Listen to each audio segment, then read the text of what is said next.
Space missions are one of the most important tools for exploring space. With them, scientists study other planets, stars, and galaxies, and gather data that helps us better understand the universe. However, space missions can also pose a threat to the solar system. This is because they carry Earth-based microorganisms to other planets and moons, which could harm the local ecosystem if life already exists here. Scientists believe that microbial life is quite likely to exist in the solar system.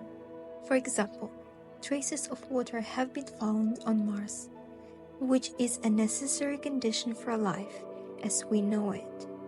There is also reason to believe that an ocean may exist under an icy crust of Jupiter's moon Europa, where life could also exist.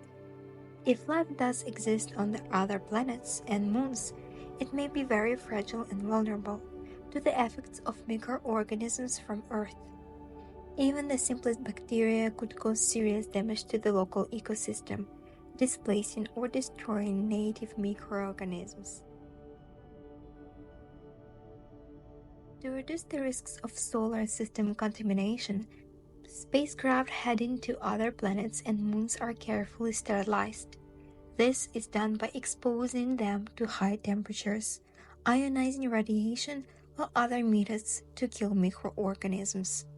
However, complete sterilization of spacecraft is practically impossible. There is always the possibility that some microorganisms will remain on the craft and be able to survive and reproduce on another planet. In 2003, the Galileo spacecraft, which studied Jupiter and its moons, was deliberately crashed into Jupiter's surface. This was done to prevent the spacecraft from landing on the moon Europa, where life could have existed. The destruction of Galileo was a controversial decision. Some scientists believe that it was necessary to protect the European ecosystem.